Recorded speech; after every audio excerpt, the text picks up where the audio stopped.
I now give the floor to Dr. Feroze Sidhwa. Please.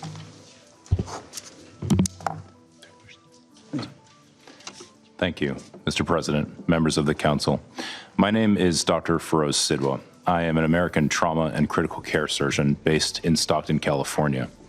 I come before you today to speak about the Gaza Strip, where I have volunteered twice since October 7th. First at European Hospital from March 25th to April 8th of last year, and most recently at Nasser Medical Complex from March 6th to April 1st of 2025. Both are in the city of Khan Yunis. I'm not here as a policymaker or a politician. I'm a physician bearing witness to the deliberate destruction of a healthcare system, the targeting of my own colleagues, and the erasure of a people. The Constitution of the World Health Organization states that the health of all peoples is fundamental to the attainment of peace and security and is dependent on the fullest cooperation of individuals and states. I've taken this to heart, and it is the reason I volunteer in conflict zones from Haiti to Ukraine to Gaza. In Gaza, I operated in hospitals without sterility, electricity, or anesthetics.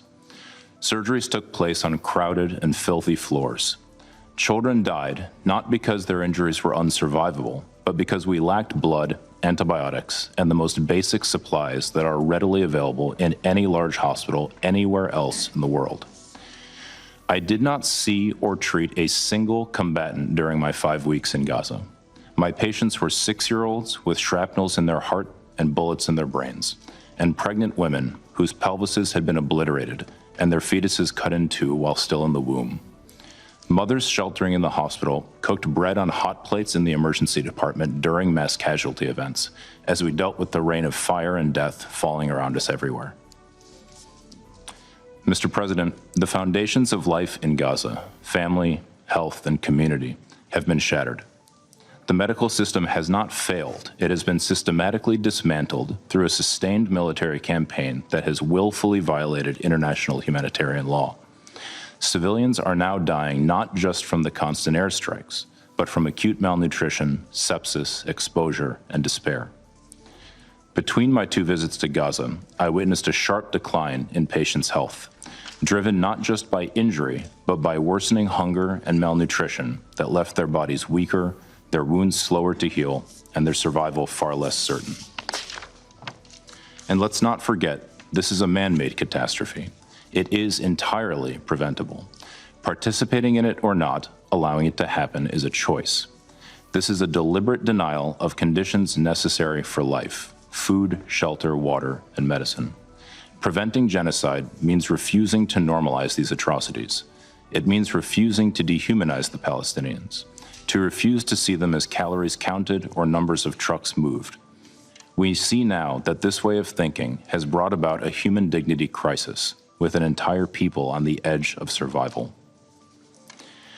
On March 18th, the ceasefire was violated by Israel.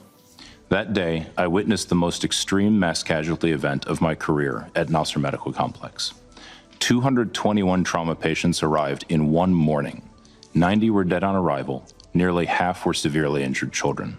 No health system on earth could cope with this, least of all one that is besieged and starved of supplies. Hospitals are meant to be sanctuaries. Healthcare workers and first responders are supposed to be protected. Children are supposed to be protected. In Gaza, these protections are simply gone. Every day, the distinction between combatant and civilian is erased. Most of my patients were preteen children, their bodies shattered by explosives and torn by flying metal. Many died. Those who lived often awoke to find their entire families gone. Last year, I published in the New York Times a survey of 65 American healthcare workers who had served in Gaza. 83% of them reported seeing children shot in the head or the chest. I personally treated 13 such cases in my 2 weeks at European Hospital. According to the War Child Alliance, nearly half of Gaza's children are suicidal. They ask, why didn't I die with my sister, my mother, my father? Not out of extremism, but out of unbearable grief. I wonder if any member of this council has ever met a 5-year-old child who no longer wants to live, let alone imagined a society in which so many young children feel this way. And what astonishes me is not that some children in Gaza have lost the will to live, but that any still cling to hope. My Palestinian friends, mostly healthcare workers, no longer speak of resilience or even survival. Parents memorize their children's clothing in case they must identify their remains later. They pray for one piece of bread to give them before they sleep so that their children might die less hungry if they are killed at night. And meanwhile, my Israeli and American friends express horror at what is being done in their names. Many of us cannot understand how our governments continue to arm this senseless destruction, but you in this chamber have the power to stop it. Mr. President, I am here because I have witnessed what is happening in Gaza with my own eyes, especially to children, and I cannot pretend not to have seen it. You too cannot claim ignorance. I urge the Council, and especially my own government, to act with urgency on these enforceable measures. 1. Demand an immediate and permanent ceasefire, including a halt to all arms transfers to all parties to the conflict, alongside targeted and lawful sanctions on Israel. 2.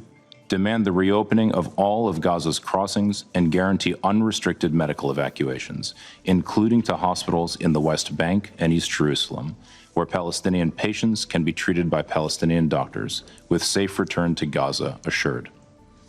3. Guarantee sustained humanitarian access throughout Gaza, allowing all essential supplies, shelter, food, water, fuel, and medical supplies to reach all people in need. 4. Strongly and explicitly reject the weaponization and politicization of aid embodied by the Gaza Humanitarian Foundation, whose executive director, a veteran of the U.S. Marine Corps, publicly resigned on Sunday, citing the foundation's lack of adherence to humanitarian principles.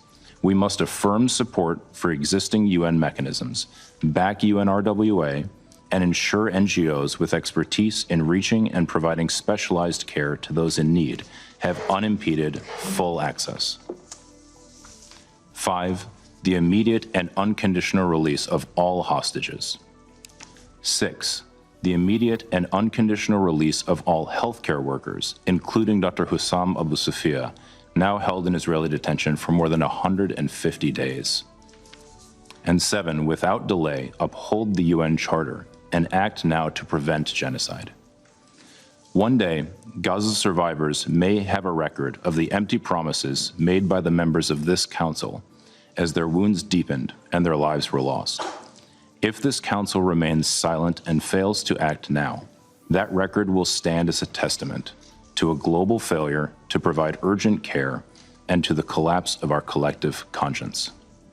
I'm pleading with you to do what you were entrusted to do, to protect international peace and security, and to prevent irreversible harm.